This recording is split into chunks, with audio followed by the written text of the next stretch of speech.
Let me tell you about two people. Same age, same income, same city. One buys a condo. The other opens a brokerage account. 10 years later, one of them is quietly, calmly wealthy. And the other one is still explaining to their relatives why they're not rich yet. Now here's the funny part. The one who ended up better off, they had no idea what they were doing at the start. They just asked a different question. Not which one is better, but which one is better for me right now in my actual life. That's what we're going to figure out today. No shouting, no charts flying across the screen, just math and honesty. Every week, somewhere in Toronto or Manila or London or Dallas, someone gets a little bit of money. Maybe it's a bonus. Maybe they saved it up over 2 years by packing lunch and not going out on weekends. Maybe it's 200,000 pesos or $15,000 or 12,000 pounds. And the moment that money hits their account, the internet loses its mind. Their uncle says, buy property, it's the only real asset. Their coworker says, have you heard of index funds? Just buy VOO and forget about it. Their dad in the province says, keep it in the bank, at least it's safe. And their favorite YouTube finance guy, wearing a very nice watch, says, real estate made me a millionaire by 29. Now, I'm not here to make fun of any of these people, because each one of them is partially right, and that's exactly the problem. When something is partially true, it's very good at sounding completely true. And when you're making a decision about where to put years of your savings, partially true is a dangerous place to start. So let's go back to basics, and let's actually do the math. Let's say you're 27 years old. You live in the Philippines, or the US, or Canada, or the UK. You've saved up the equivalent of $10,000 USD. Let's use that as our base number. We'll convert it later. You decide to put it into a broad index fund, something like the S&P 500 in the US, or a global index fund if you're in the UK or Philippines. No individual stocks, no crypto, no my friend has a tip. Just a diversified fund that tracks the overall market. Now, what has that historically returned? The S&P 500 over the last 30 years has returned roughly 10 to 11% per year on average.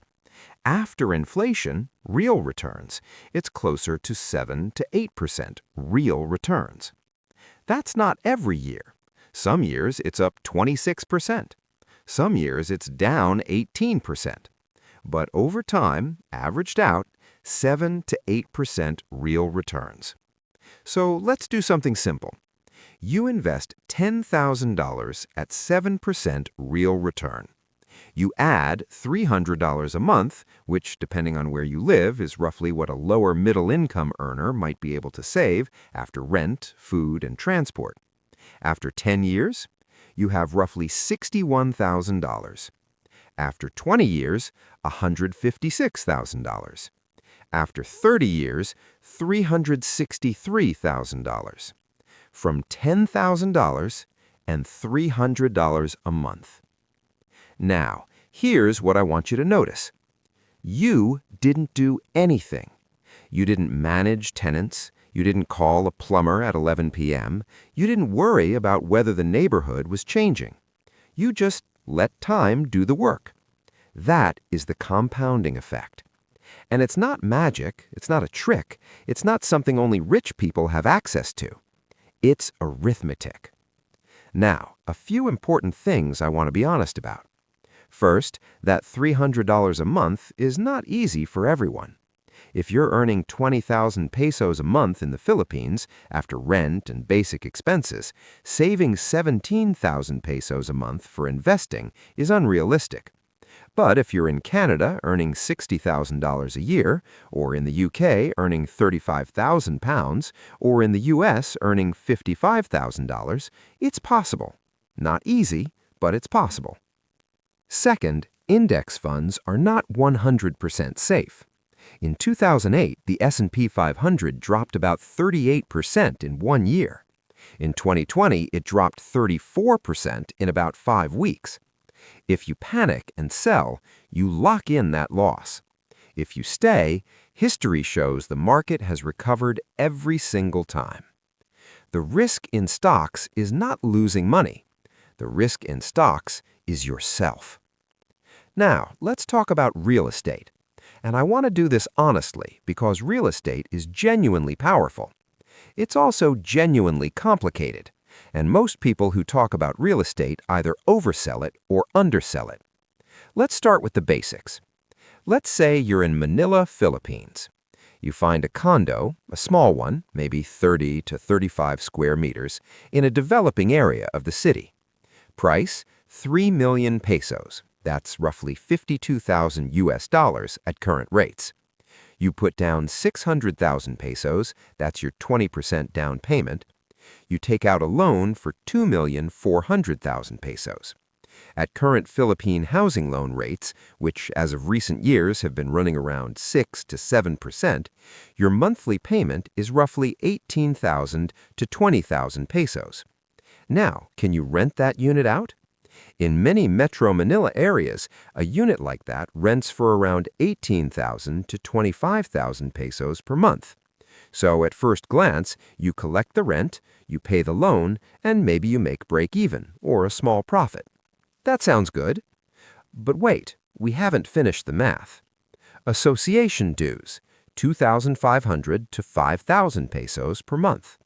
Real property tax, roughly 8,000 to 15,000 pesos per year.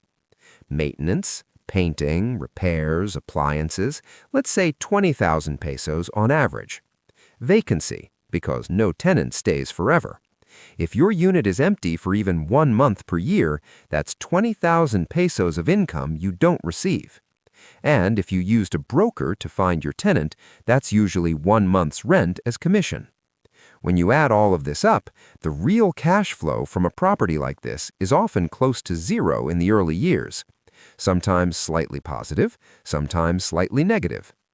Now, does that mean real estate is bad? No, not at all. Here's what real estate does that stocks cannot do. Leverage. When you put down 600,000 pesos and control an asset worth 3 million pesos, you are using the bank's money to build equity. If that property appreciates by just 5% in 1 year, the value goes from 3 million pesos to 3,150,000 pesos. That's 150,000 pesos gain on your 600,000 peso investment. That is the power of leverage. Stocks don't do this unless you borrow money to invest, which is incredibly risky and not something I'd suggest for most people watching this. But, and this is important, leverage works in both directions. If the property drops 5%, you've lost 25% of your actual cash investment. And, unlike stocks, you cannot simply liquidate a property in a bad month.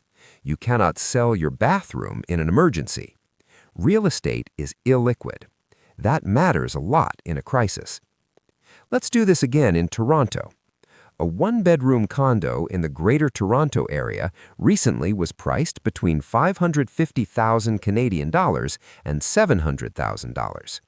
Let's say $580,000. Down payment at 20%, $116,000. Mortgage on the remaining $464,000 at a 5-year fixed rate of around 5.5%, your monthly mortgage payment is roughly $2,800. Condo fees in Toronto, $500 to $900 per month. Property tax, around $3,500 to $5,000 per year.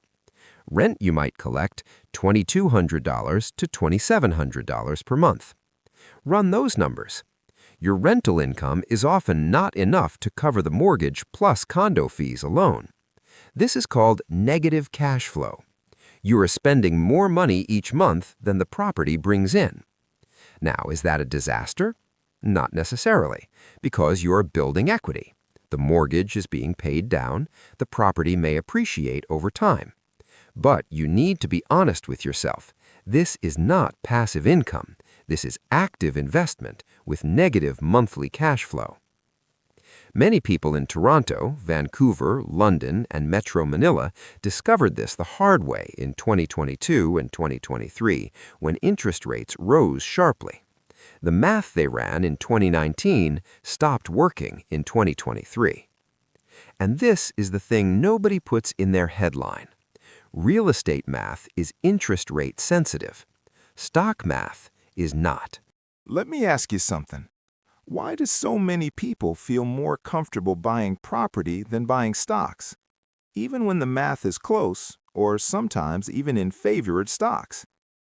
There's a term for this in behavioral economics. It's called the tangibility bias. Human beings are wired to value things they can touch, see, and walk through. You can invite someone to your house. You cannot invite someone to look at your ETF portfolio. When you buy a condo, you feel like you've done something. You have a key, you have a title deed, you have something to show your parents. When you open a brokerage account and buy an index fund, it just sits there. The number goes up and down. Nothing happens. Nothing tangible changes. And our brains are very bad at appreciating invisible progress. There's also something called social validation. In the Philippines, in India, in many parts of Asia, and among many immigrant communities in the UK and Canada, owning property is a deeply cultural signal. It means you've arrived. It means you're stable. It means you're serious. And the person who invested in index funds for 10 years, nobody asks about that at the family reunion. But the person who just bought a condo, everyone congratulates them. I'm not saying culture is wrong. Culture is real. Belonging is real. But we should separate what makes us feel good from what makes us financially secure, because those two things are not always the same. Here's another psychological trap, and this one is subtle. It's called forced savings. When you have a mortgage, you have no choice. You pay it every month. You don't have the option of spending that money on a holiday or a new phone. The mortgage is a commitment device. And for people who know themselves, who know that if they had $2,000 in their account, they'd probably spend it, a mortgage can actually be a better wealth-building tool than an index fund. Not because the math is better, but because the discipline is built in. The index fund requires you to choose to be disciplined every month for 30 years. That is actually really hard. So let's put this side by side. Let's use one clear scenario. You are 28 years old. You have $30,000 USD saved, or its equivalent in your currency. Option A, you invest in real estate. You use that $30,000 as a down payment on a modest rental property. The property costs $200,000. You borrow $170,000 at 6% over 25 years. Monthly mortgage, roughly $1,095 per month. Rent collected, $1,300 per month. Net of maintenance, vacancy, property tax, maybe $100 to $200 positive cash flow per month. The property appreciates at 4% per year, which is roughly the historical average for many mid-tier cities in the US, UK, and Philippines. After 25 years, the property is worth about $533,000. Your mortgage is paid off. Your equity, around $533,000, minus the cost of selling, which is typically 5 to 8%. Let's say your net is around $490,000. Plus the modest cash flow over 25 years, maybe $50,000 to $70,000 in total. Grand total, roughly $540,000 to $560,000. Option B, you invest in index funds. You put the same $30,000 into a diversified global index fund. You invest $500 per month additionally, which is roughly what you would have spent on mortgage payments minus what you would have collected in rent in our scenario, at 7% real return over 25 years. After 25 years, you have approximately $520,000. So the numbers are roughly the same, give or take a few percent depending on the assumptions you use. Neither option is dramatically better than the other when done carefully. But here's the honest difference. The real estate scenario required active management, leverage risk, and illiquidity. The index fund scenario required discipline, emotional stability, and patience. One is not superior to the other. They're different tools. And the question was never which is better. The question was always which is better for you. Here's what I want you to walk away with. If you have stable income, emotional discipline, and a long time horizon, stocks, specifically index funds, are an extremely powerful wealth-building tool. They're accessible. In the Philippines, you can start a COL Financial or First Metro SEC account. In the US, you can open a Fidelity or Vanguard account. In the UK, a Stocks and Shares ISA. In Canada, a TFSA. You can start with the equivalent of a few $100s. You don't need to understand every company in the index. You just need to stay. If you want leverage, you can handle illiquidity, and you are willing to treat it like a business, not a passive investment, real estate can be enormously rewarding. But go in with your eyes open. Know your actual carrying costs. Know what happens if rates rise, or if your tenant doesn't pay, or if the market softens. Don't buy a property because your relatives told you to. Buy it because you ran the numbers, and the numbers said yes. And if you're early in your career, in Manila or Cebu or Toronto or Birmingham or Austin, and you're not yet ready for either, start small. 1,000 pesos a month in a UTIF, $50 a month in an index fund. The amount matters less than the habit, and the habit, started early, compounds just like the money does. The goal is not to be the richest person you know. The goal is to make smart decisions consistently, quietly, over a long time, so that 10 years from now you have real choices about where to live, about what work to take, about what you say yes and no to. That's what financial security actually feels like. Not a condo announcement, not a portfolio screenshot, just choices. I hope this helped, not because it gave you a magic answer, but because it gave you a clearer question. If you found this useful, a like on this video genuinely helps this channel reach people who don't have anyone explaining this to them clearly. And if you want to go deeper, whether it's understanding index funds, how to evaluate a rental property, or how to actually start investing on a low income, subscribe, because that's what this channel is for. Not to make you feel like you're failing, just to help you see more clearly. See you in the next one.